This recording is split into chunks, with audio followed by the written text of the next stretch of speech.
Who was Roald Dahl? In 1940, during World War II, Roald Dahl was a fighter pilot in the British Royal Air Force. He had to fly a biplane to a secret airstrip in Africa, accompanied by a pilot in a second plane. Roald was nervous about finding the airstrip. It was hidden and he could be hard to spot. It was also very near enemy lines. When they took off, it was already getting dark. Roald figured the airstrip was about 50 minutes away. But after about an hour, there was still no airstrip in sight. Just empty deserts, rocks, and boulders. Roald circled the area desperately. Had he been given the wrong directions? He was low on gas. It was growing darker. He had to do an emergency landing. He had to take a chance. The plane crashed. Roald's nose was smashed. His skull was fractured, and he was knocked out. The plane burst into flames. The pilot in the second plane managed to land safely and rescue Roald. It took a long time for Roald to get better. Did he go back home? No. He still wanted to be a fighter pilot. By the time World War II ended in 1945, he had shot down 5 enemy planes. His war adventures in far-off Africa made good stories. Roald started writing about them for magazines. Today, however, Roald Dahl is not world famous for being a war hero or a magazine writer. Millions of people know him because of the amazing books he wrote for children. In a tiny hut near his house in the English countryside, he wrote such classics as Charlie and the Chocolate Factory, James and the Giant Peach, Matilda, the BFG, and Fantastic Mr. Fox. Roald Dahl was imaginative and funny. He invented words like buzzwungle, zip fizzing, and frog scuttle, and creatures like Oompa Loompas and Snozzwongers. He remembered what it was like to be a child, and he knew what children would like to read. Roald Dahl is remembered as one of the greatest storytellers of our time. Chapter 1. Young Roald. Roald Dahl was born September 13, 1916, in Wales. Wales borders England and is part of Great Britain. His parents, Sophie and Harold, were from Norway. They named him Roald after a famous Norwegian explorer, Roald Amundsen, who reached the South Pole in 1911. Harold's job was to provide ships in Wales with the coal and supplies. He got quite rich doing it. As a young man, Harold had lost his arm in an accident, but much later, Roald thought it was amazing that his father could tie his shoes faster using only one hand than Roald could with two. Sophie was Harold's second wife. His first wife died very young. Sophie was smart and well educated. Like Harold, she loved beautiful things. She and Harold had 3 daughters, Astrid, Alfhild, and Else, and one son, Roald. Being the only boy, Roald's sister called him the Apple. That was short for the apple of his mother's eye, which meant that Roald was her favorite. His mother was a great storyteller. She told the children stories about Norwegian monsters, trolls, and fairies. Roald certainly inherited a lot from her. When Roald was 2, his family moved to a mansion in a small village in Wales. They spoke English, but also spoke Norwegian at home. The Dahls were a close, happy family. When Roald was only about 3 years old, his life was shattered. His 7-year-old sister, Astrid, died of appendicitis. A few months later, his broken-hearted father also died. Sophie was left to care for her 3 children. She was also raising 2 stepchildren from Harold's first marriage. And on top of that, she was expecting another child. She had to manage the big house, grounds, servants, farmers, and gardeners. Roald's mother was practical and brave. After baby Astor was born, she moved the family to a smaller house in town. Roald later said his mother was a rock, a real rock, always on your side wherever you've done.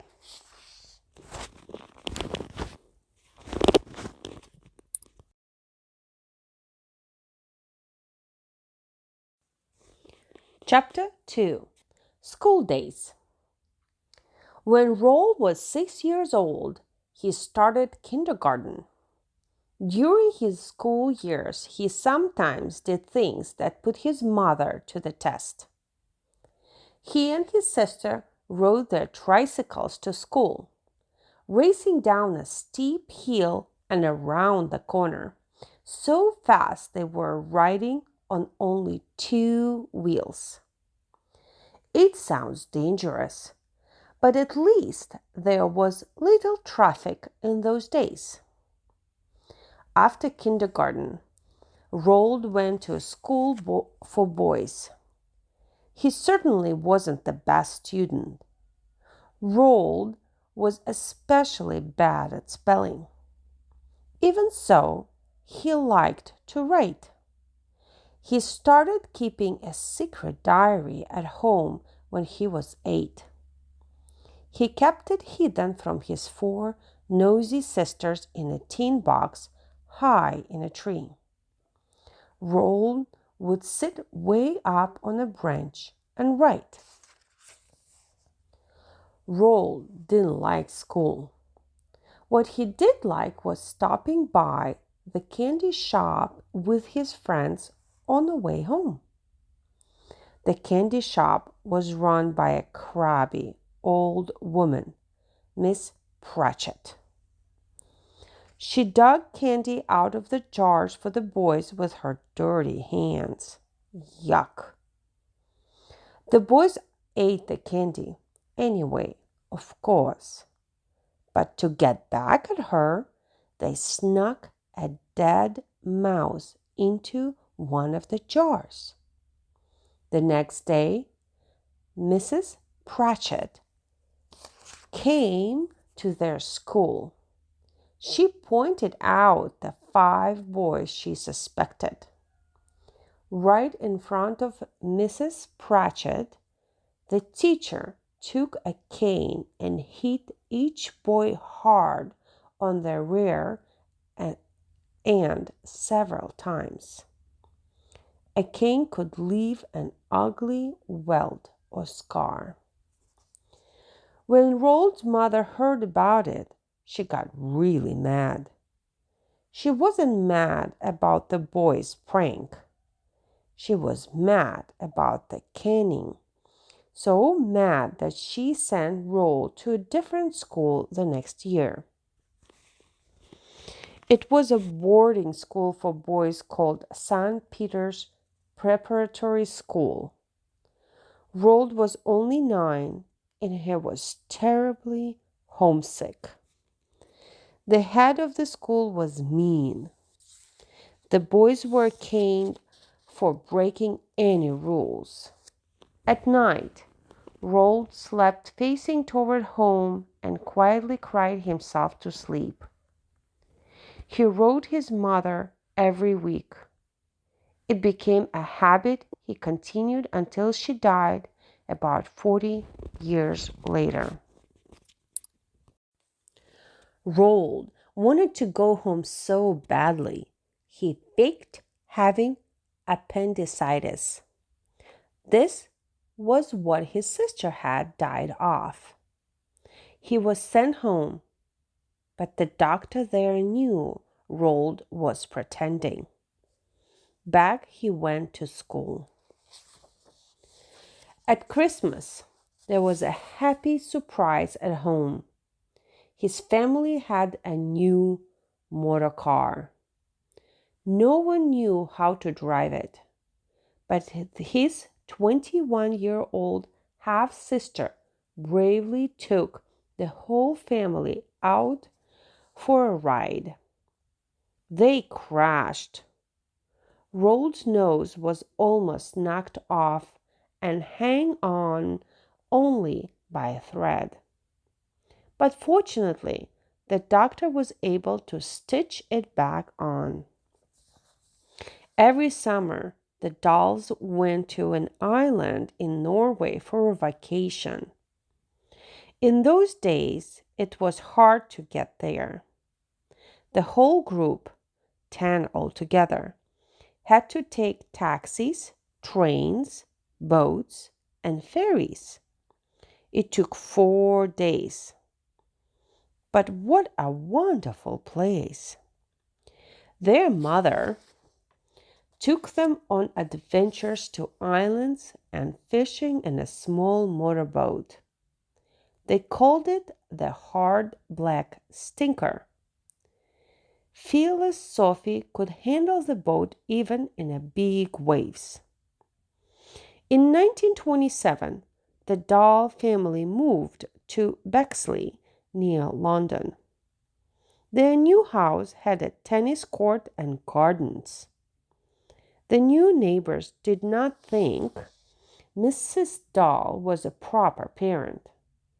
She let her kids run wild and use bad language. They thought that she was not nearly strict enough. When Roald was 13, he left his family and his pet mice, Montague and Marmaduke, to go to another boarding school. It was called Repton School. In many ways, Repton was even worse than St. Peter's. There were more rules and more canings. Not only the teachers, but also the older boys were allowed to beat the younger boys. It was lonely and frightening for Roald. At least Roald was good at sports: hockey, soccer, cricket, squash, and swimming. It helped that he was almost 6 feet 6 inches tall. In his last year at Repton, he won the school boxing match. His teachers did not think much of him. One wrote that he did not like the way Roald so persistently wrote words meaning the exact opposite of what he obviously intended. Certainly, his teacher never expected Roald to become a great writer. Was there anything Roald liked about Repton? Yes, it was near the town where Cadbury chocolates were made. The Cadbury Company often asks students to rate their chocolate bars. The boys took their duties very seriously. Roald always loved chocolate. There was the germ of an idea for a great book there, Charlie and the Chocolate Factory. At Repton, Roald took up photography. He spent hours in a darkroom and won prizes for his photos. Roald also found other ways to escape the terrors of Repton. Sometimes he took long walks. Then he bought a motorcycle and hid it in a garage a few miles from school. On Sundays, he raced about the countryside wearing a hat, scarf, and goggles. He was hoping to disguise himself. If he had been caught, he would have been kicked out of school. By July 1933, Roald Dahl was more than ready to leave school. He had had enough. Unlike most of his classmates, though, he did not go on to college. He wanted to see the world. Chapter 3: Adventures. Roald didn't have to wait long for adventure. He traveled across the Atlantic Ocean to Newfoundland with a group of about 40 boys. The group was called the Public Schools Exploring Society. For the last 20 days of the trip, the 12 strongest boys, including Roald, carried packs that weighed over 100 pounds. Roald needed help just getting his pack on his back. They slogged through rain, mud, and swamps. They slept on wet ground in leaky tents. The mosquitoes were terrible. Roald shaved his head and coated it with a tar to keep them from biting. The boys tried to live off the land, but they couldn't find much to eat except berries and boiled lichen. They were starving and miserable. All they could think and talk about was food. When this awful trip was over, though, Roald felt strong. He felt like he could handle anything. Roald got a job in the oil business at Shell Oil Company. He hoped to travel to foreign countries where the company had offices. But Roald was stuck in an office in London. It was dull work. He took the train to work every day, wearing a suit and bowler hat and carrying an umbrella. He looked like a boring middle-aged man. After more than 3 years, Roald finally had his chance to go abroad. Shell was sending him to Africa. Roald boarded an old ship for the 2-week voyage to what is now Kenya. Then he got on another smaller boat for 2 more days. It took him to Dar es Salaam in what is now Tanzania. He saw palm trees and tropical splendor for the first time. This was what he had hoped for. He lived in Dar es Salaam with two other young Englishmen who also worked for the company. They had a house with servants, a gardener, and a cook. Roald's personal servant, Mdisho, became a great friend. He taught Roald to speak Swahili, the language of an African tribe. Roald, in return, taught him to read and write. Roald got to see many of the wonders of Africa. Animals like hippos, elephants, lions, and giraffes. There were dangers like crocodiles and poisonous snakes. He once killed a deadly black mamba snake with his hockey stick. He said the snake was as thick as his arm and 8 feet long. The heat was terrible. Roald got malaria. Later, he turned some of his experiences in Africa into stories. He thought later that living in Africa taught him how to look after himself. Those skills were about to serve him well. World War II was breaking out. Roald jumped right into the thick of it. An original idea. It's part of chapter 3. At age 21, while working for Shell, Roald made an interesting choice. He had most of his teeth pulled out and replaced with false teeth. He believed that real teeth were more trouble than they were worth with aches and dental work. He talked his mother into doing it too.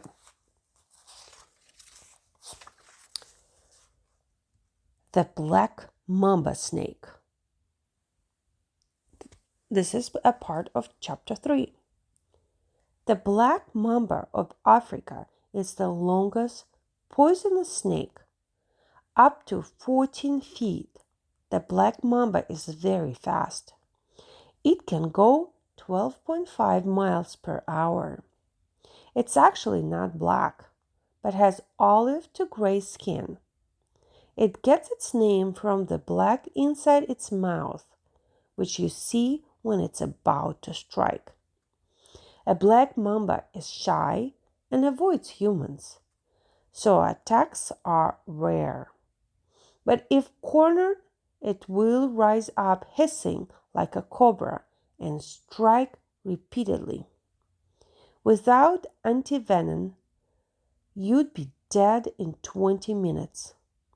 In Roald's time in Africa, there was no antivenom. Chapter 4. The Flying Hero.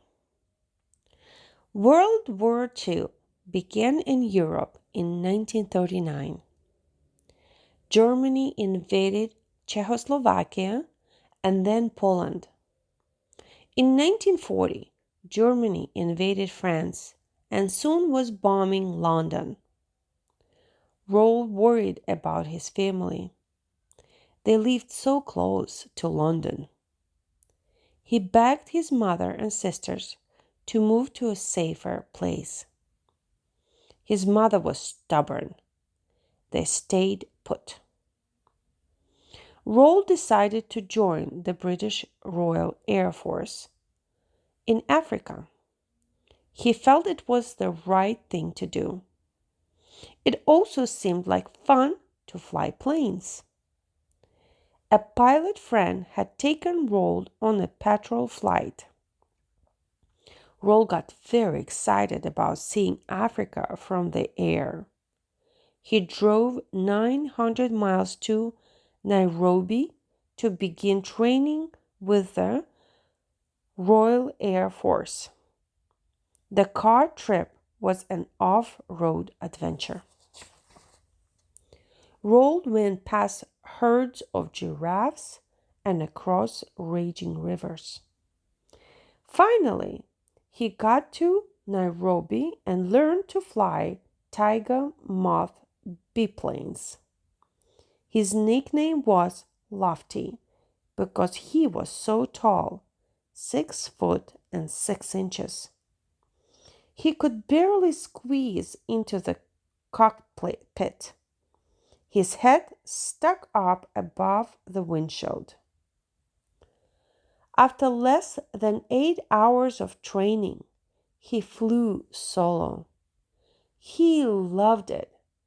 He could fly low and watch herds of gazelles, flamingos, and giraffes. He learned to loop the loop and fly the plane upside down. To be a fighter pilot, Roald also had to fly bigger planes armed with machine guns. He trained in the hot desert of Iraq for only 6 months. 16 men were in his training group. Only 3 lived through the war. Pilot Officer Dahl first had to join his squadron in the desert of North Africa.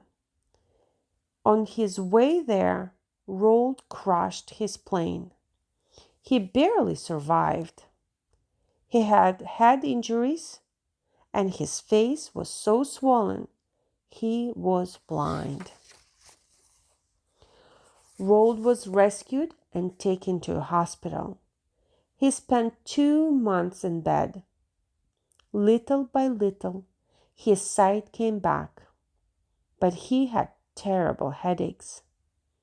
He later came to believe that his brain injury was what turned him into a writer and that it made him more creative. Roald spent 5 more months in a hospital in Egypt. For the second time in Roald's life, a doctor rebuilt his nose. This time, he tried to make it look like a movie star nose. After another month, Roald was patched up and ready to fly again. He now had to fly a completely new kind of plane. After only 2 weeks of training, he has ordered to Greece to fight the German Nazis. The flight to Athens took almost 5 hours.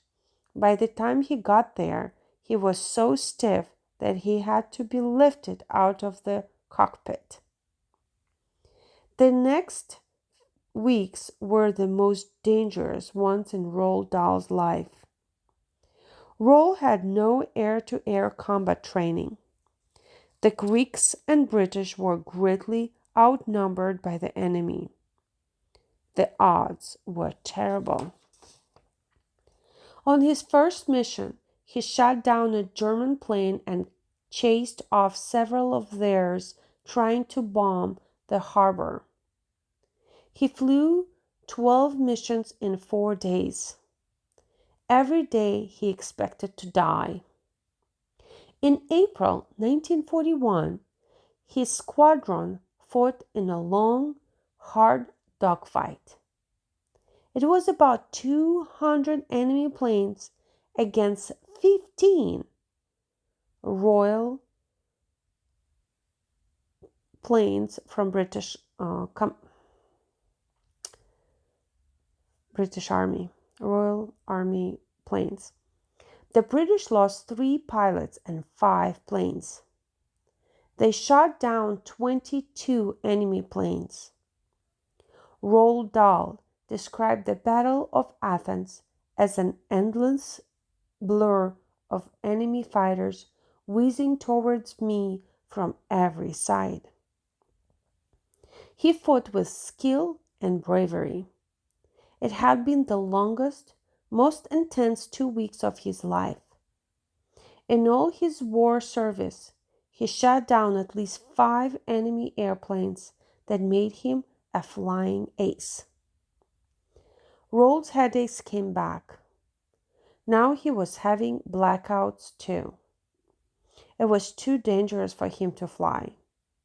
He was sent back to England, as he had feared.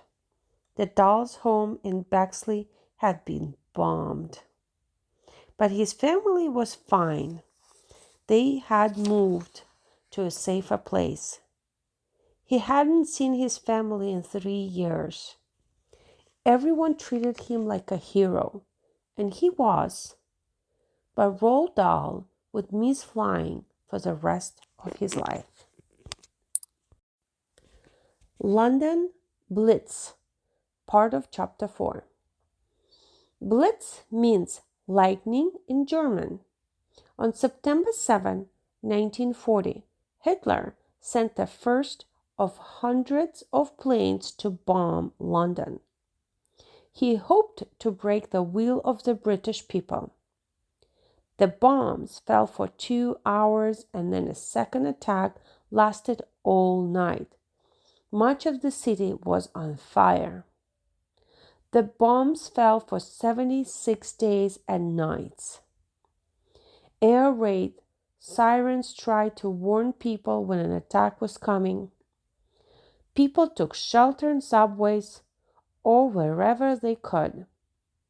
London and other towns were bombed for 8 more months. More than 1 million buildings were destroyed. Over 43,000 people were killed in attacks. In one bombing in April, 1,000 Londoners died and 2,000 fires burned.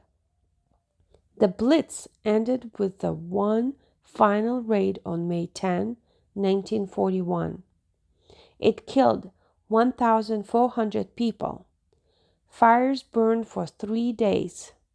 Still, the British people bravely refused to surrender. The Royal Air Force, part of chapter 4. The Royal Air Force was formed in 1918. It is the oldest air force in the world. In 1940, in World War II, the RAF fought off the German air attack on England in the Battle of Britain. They stopped Hitler from taking over the United Kingdom.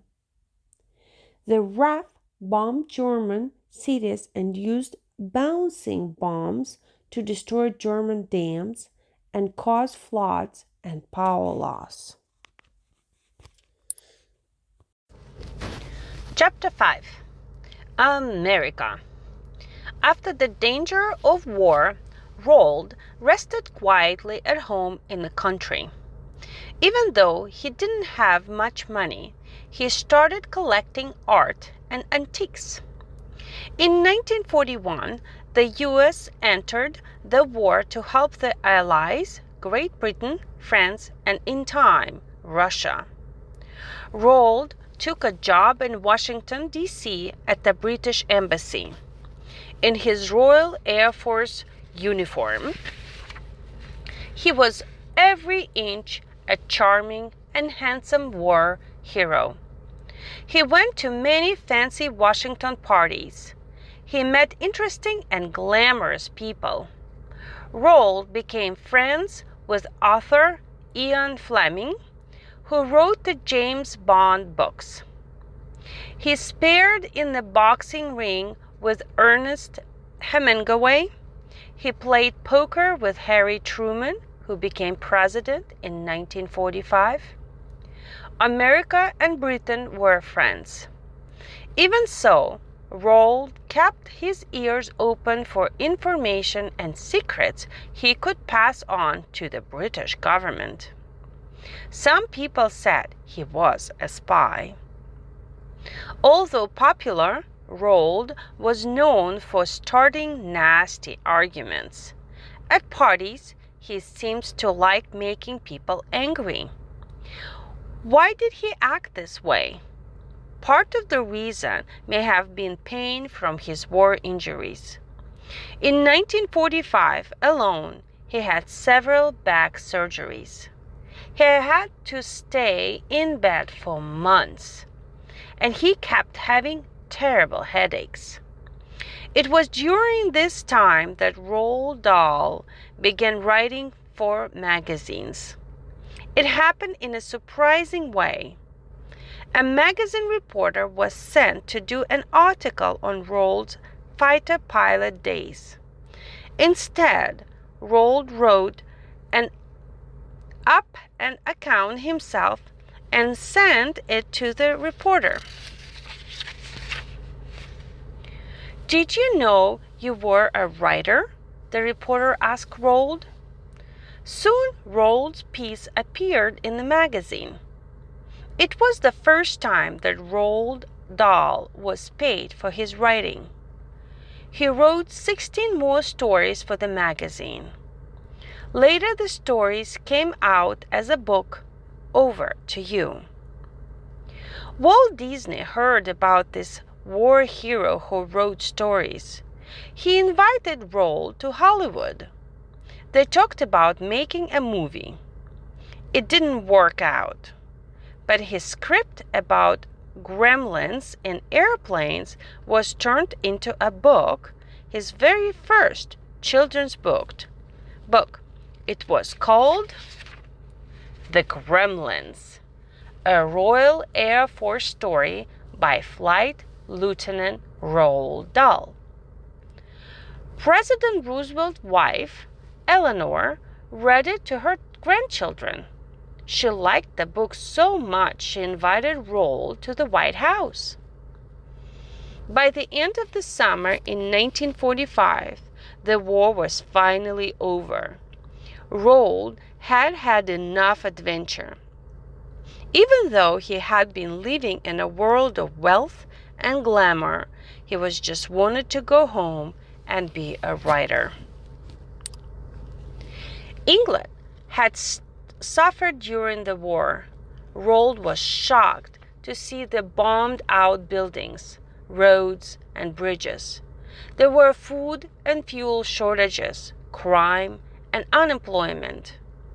Even so, Roald was very glad to be back with his family. Roald's Art Collection, part of Chapter 5. Roald Dahl loved paintings by French Impressionists. They were a group of painters who started painting in the late 1800s. Their paintings captured a glimpse or impression of a scene. When Roald sold a story, he would immediately buy a painting. Then he might have to sell the painting to get by until he sold another story. He said that paintings by Matisse, Roald, Cézanne, Renoir, Degas, and Sisley decorated my walls for brief periods in the 40s. He collected and loved art all his life. Chapter 6. A Struggling Writer. Back home, living with his mother, Roald began work on his first novel. It was for adults. It was very hard for him to write. Roald was in pain the whole time. When it was finished, he couldn't walk and had to have more back surgery. The problems with his back never went away.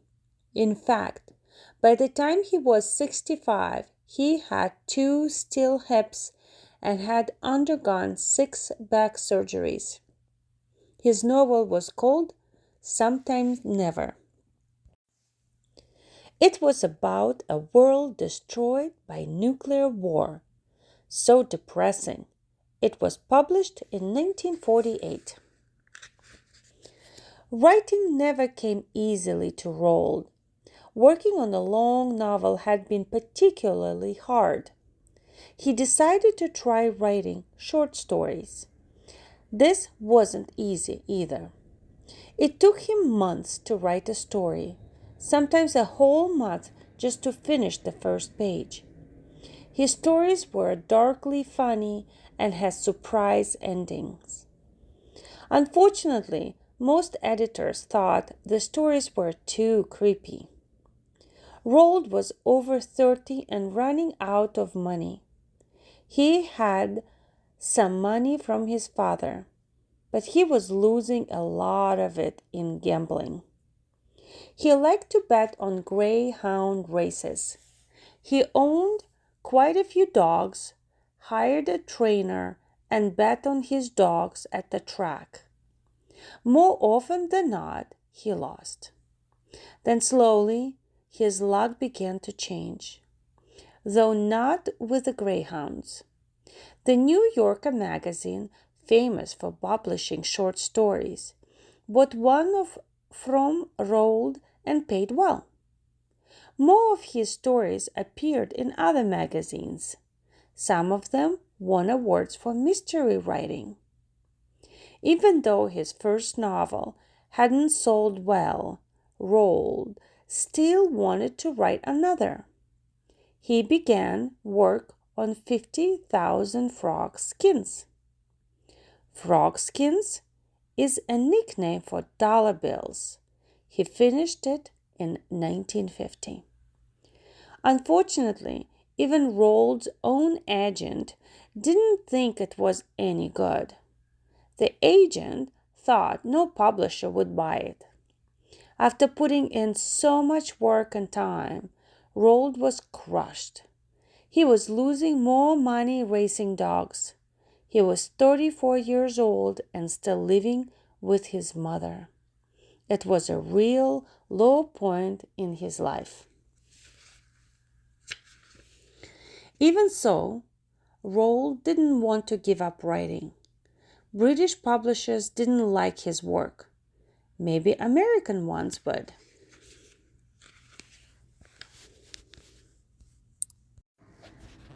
Chapter 6, Add-on, Writing Advice. Ernest Hemingway gave Roald some advice about writing. He said, "When it starts going well, quit." Roald believed that Hemingway was right. It's easier to begin writing again the next day if you start at an easy point, rather than at the place where you felt stuck. Chapter 6, Add-on, Roald Dahl's short stories. Both Kiss Kiss and To Someone Like You are collections of Roald's stories for grown-ups. Perhaps his most famous story is Lambs to Slaughter. In it, a woman kills her husband by hitting him with a frozen leg of lamb. Then she serves the lamb to the policeman while looking for the murderer weapon. In another short story, The Sound Machine, a man invents a machine to hear noises that plants make. What he hears is plants screaming in pain. In early 1960s, several of Roald's stories appeared as episodes on the popular TV show Alfred Hitchcock Presents. Chapter 7, Family Man. Back in New York City again, Roald met a young American actress, Patricia Neal. She had been in plays on Broadway and many movies. Ronald Reagan, the future president, stared with her in one. She was seated next to Roald at dinner, but she didn't like him at all. He ignored her and talked to Leonard Bernstein, a famous music composer and conductor. How rude! But over time, Roald managed to charm Pat, and they fell in love. When Roald was 37 and Patricia was 27, they had a small wedding in New York City and moved into an apartment near Central Park. Roald and Pat were able to buy a house in England near Roald's mother. The couple lived part-time in England and part-time in America. In 1955, To their great delight, their daughter Olivia was born. Roald became a stay-at-home dad. He took care of the baby when Pat had acting jobs. They had another daughter, Tessa, in 1957 and a son, Theo, in 1960. Times were good. The couple hired a nanny so Roald had more time to write. He thought he might write for children. He made up lots of stories that he told his children at bedtime. He said, "Had I not had children, I would not have written books for children." Roald wanted to write books that were so funny, imaginative, and exciting they would make more children want to read. He wanted to write something new that kids hadn't seen before. How about a story with an earthworm, a spider, and a centipede as its main characters? James and the Giant Peach was in the works. Everything was going so well. Then their 3-month-old son, Theo, had a terrible accident. Theo's baby carriage with Theo in it was struck by a taxi cab. Theo hit his head and was rushed to the hospital. Baby Theo was temporarily blinded and ran terrible high fevers. In time, Theo got better. However, he was operated on 9 times before he was 3 years old. It was terrifying for the Dahl family. The accident made Roald and Pat hate New York City. The Dahls moved back to England. For a long time, Theo had a drain in his head. It stopped fluid from building up in his brain. The trouble was that the drain kept clogging. Roald was determined to solve the clogging problem. He worked with a doctor and an engineer and invented a much better drain. It helped thousands of children. Roald started working on a new book. It was dedicated to Theo. Charlie and the Chocolate Factory was about a boy who is one of 5 kids to win a tour of an amazing chocolate factory. Roald still loved chocolate. Once again, when life was going so well, tragedy struck the Dahls. Their oldest daughter, Olivia, died of a rare kind of measles. She was only 7. The family was crushed, especially Roald. His own father had died of grief after losing a daughter at the exact same age. Roald stopped talking and shut himself off from everyone. He couldn't write.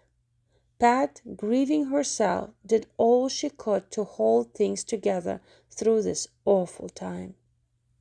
Little by little, life got better. Roald got back to work on Charlie and the Chocolate Factory. He rewrote it 4 times.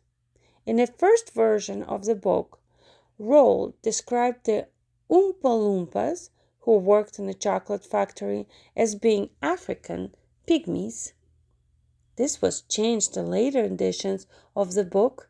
Some people accused Roald of being racist. He really wasn't.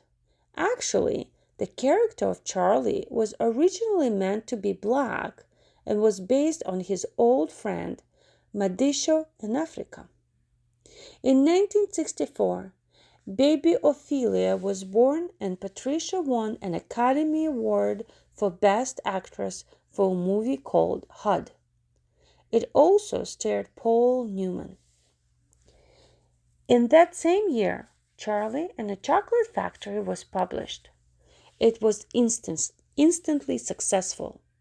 The year 1964 was a happy one for the Dahls. Chapter 7 Add-on. Roald and wildlife. Roald enjoyed life in the country. He grew roses and vegetables, especially huge onions, his favorite. The family had chickens and a black rabbit and tortoises and birds. They had a lot of birds, over 100. They didn't have any cats. However, Roald didn't like them. But Roald loved dogs. Besides his racing dogs, he had many as pets. He had a black lamb mutt named Jelly. He claimed Jelly wrote his stories for him. Roald's best-known dog was Chopper, a brown and white Jack Russell Terrier. Roald spoiled him terribly. He fed him oysters, candy, and caviar, Roald's favorite food. Chopper seemed to understand everything that Roald said. He lived to be 16 years old.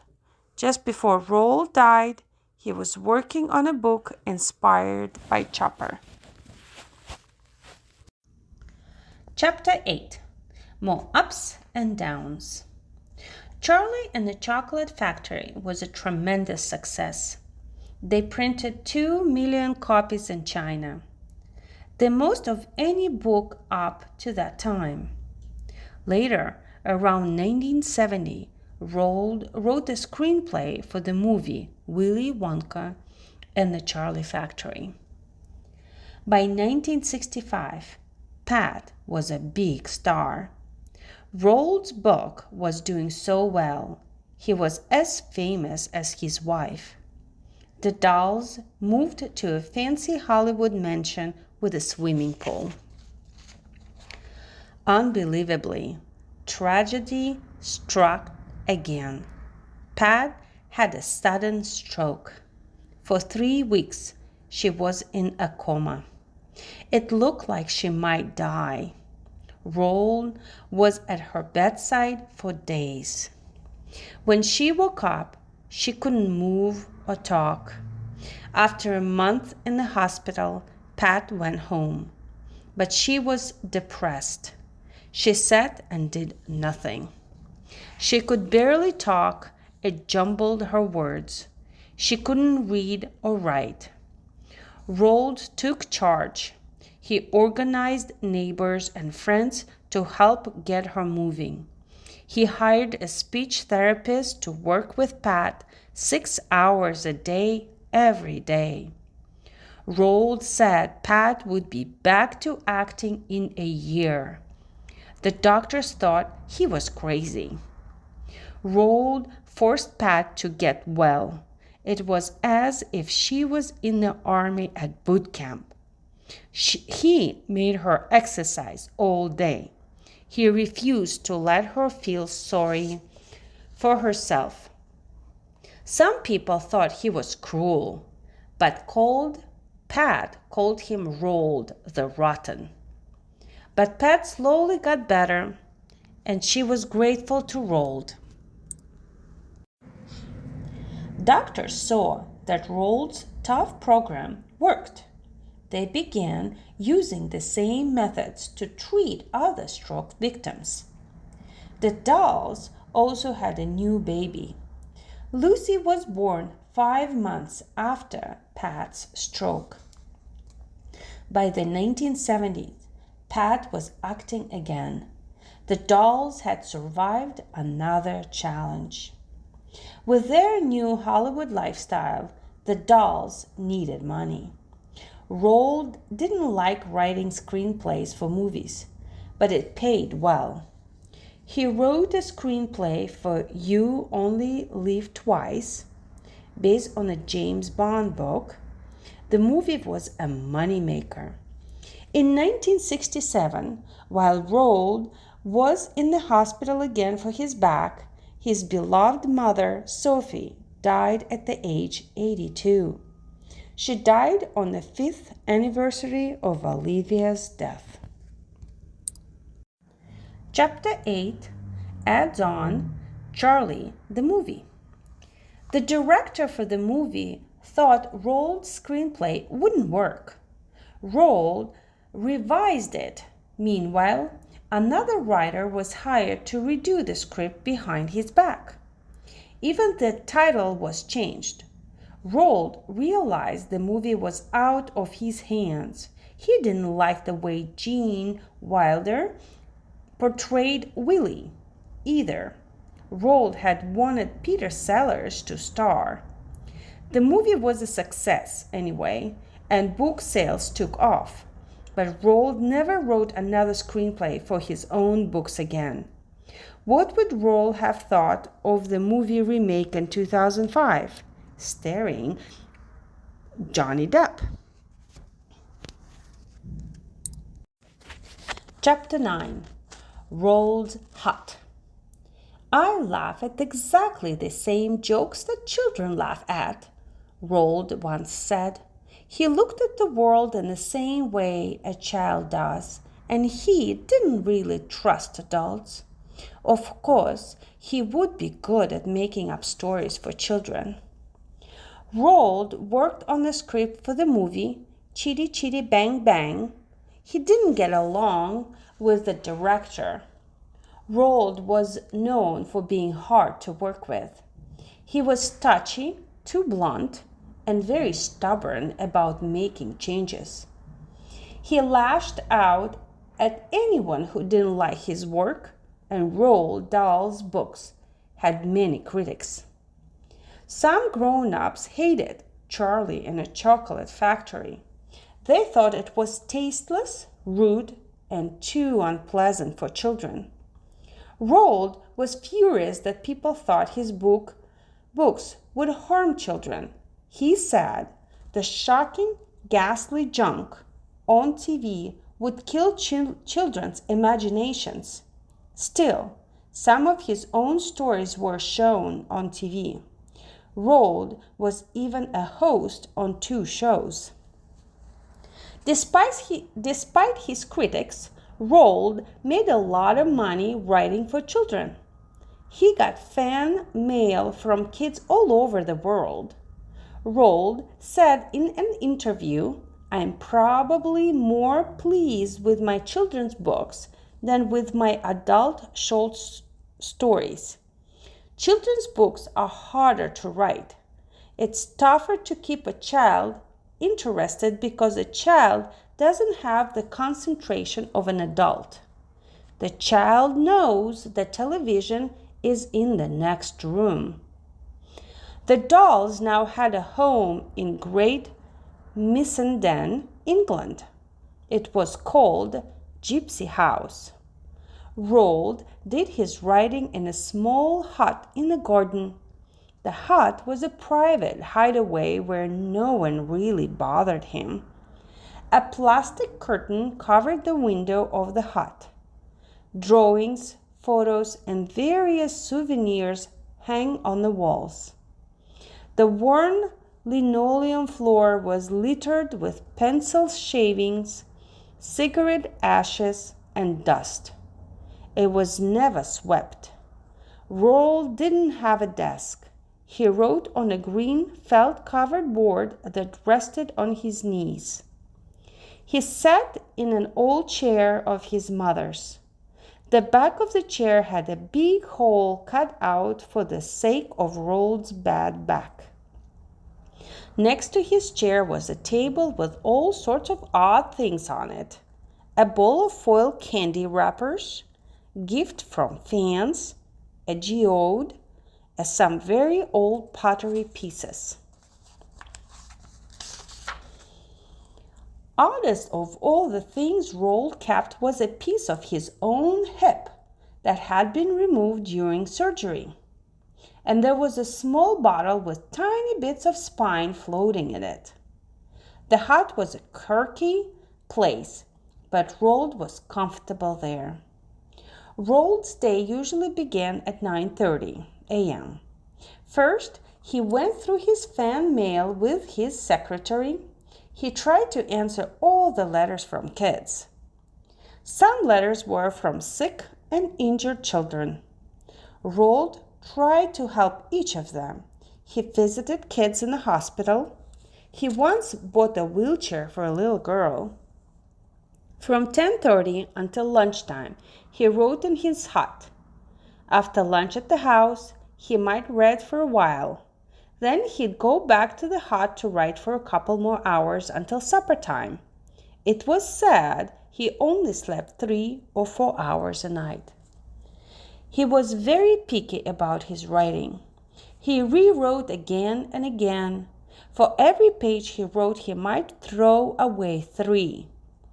He said he could never get anything right the first time. It could take him a year to finish a book. He couldn't type, so he wrote on yellow paper with a certain kind of yellow pencil. He would give the messy pages to his secretary, who typed them up. His secretary loved being the first person to read everything. Roald was rarely happy with any book when he finished it.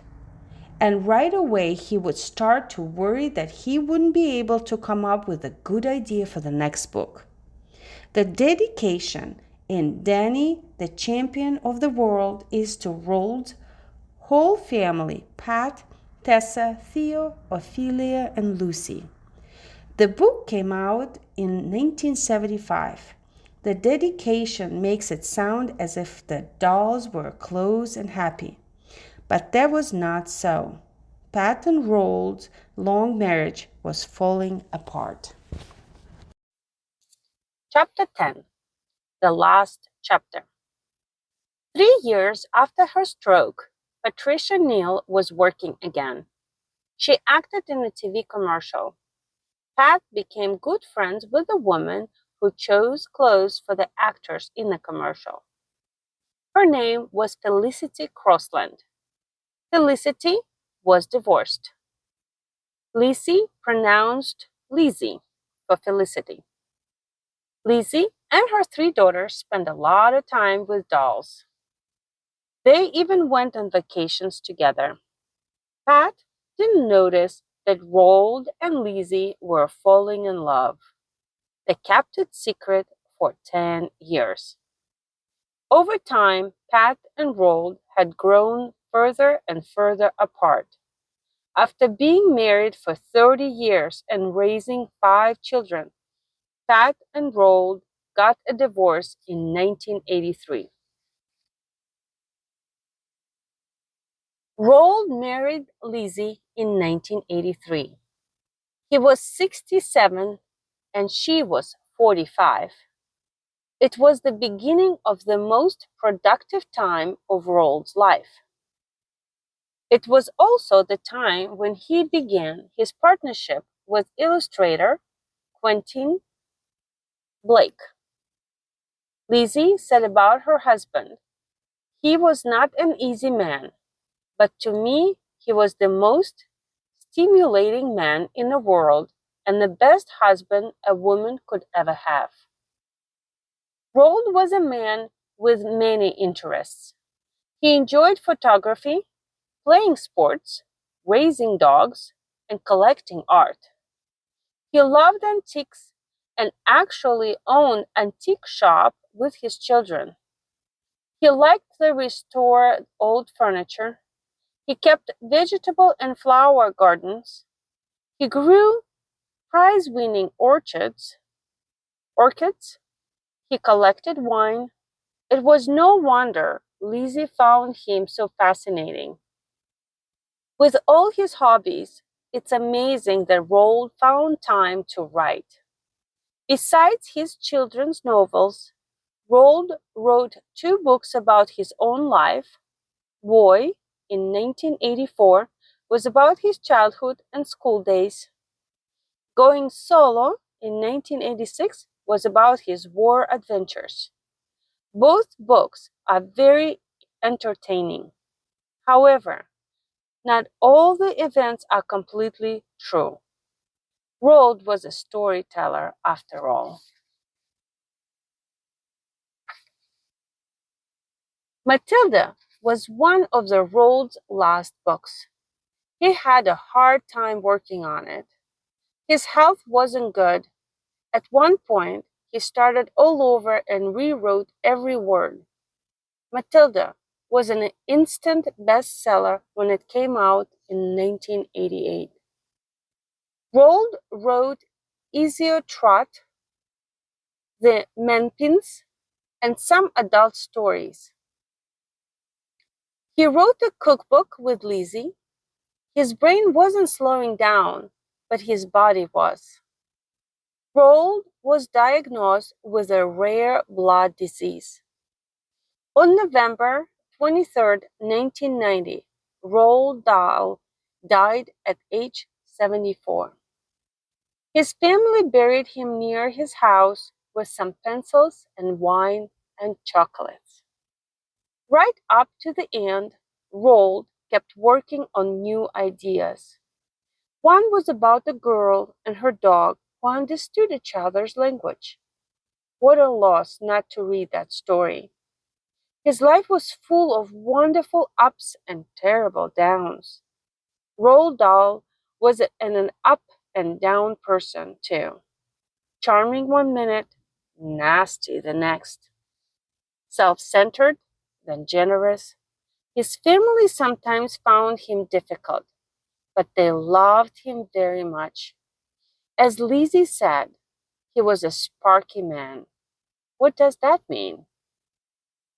In Danny, the Champion of the World, Roald had written, "A stodgy parent is no fun at all. What a child wants and deserves is a parent who is sparky." So sparky means interesting, funny, energetic, and young at heart. Roald Dahl was a sparky writer as well. His books were very exciting and funny, imaginative, and sometimes even scary. He understood what children found interesting. He would be proud to know that many children all over the world love to read because of his book. Chapter 10 adds on. Patricia Neal. In 1968, Patricia Neal finally returned to the movies and the subject was roses. It still had been hard for her to learn her lines, but she was nominated for an Academy Award. As she got older, Pat was often seen in parts on TV. The story of her illness and recovery was made into a TV movie in 1981. Pat gave speeches and inspired people with challenges. She worked to help children and adults with brain injuries. She established a rehab center in her hometown of Knoxville, Tennessee. Patricia died of lung cancer in 2010 at age 84.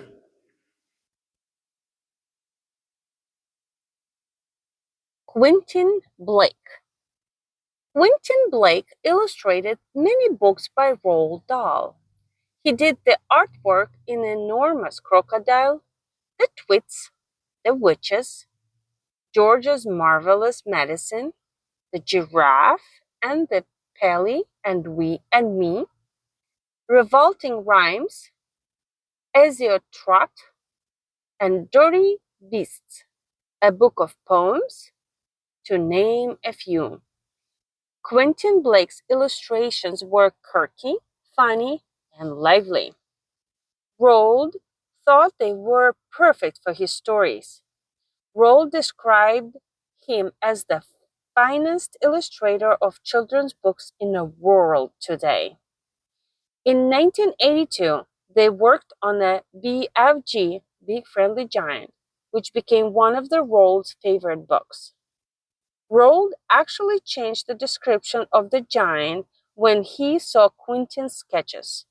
The giant looked better wearing sandals instead of the high boots that Roald had first described. Quentin drew the giant to look like Roald. The Roald Dahl Foundation. Roald Dahl wanted the money that he made to go to good causes. While he was alive, he was generous toward many hospitals, charities, and individuals. After he died, Lizzie started the Roald Dahl Foundation to continue giving to worthy causes. It has now become Roald Dahl's marvelous children's charity. Because so many people in Roald's family suffered brain injuries, the charity gives grants in neurology, the study of the brain. Roald believed that reading was very important. He supported causes that help kids read and write. If you go to Great Missenden, England, today, you can visit the Roald Dahl Museum and Story Center. Today, 10% of the author royalties made from Roald Dahl's works go to charities. In 2010, one publisher sold a book by Roald Dahl every 5 seconds. That's a lot of money.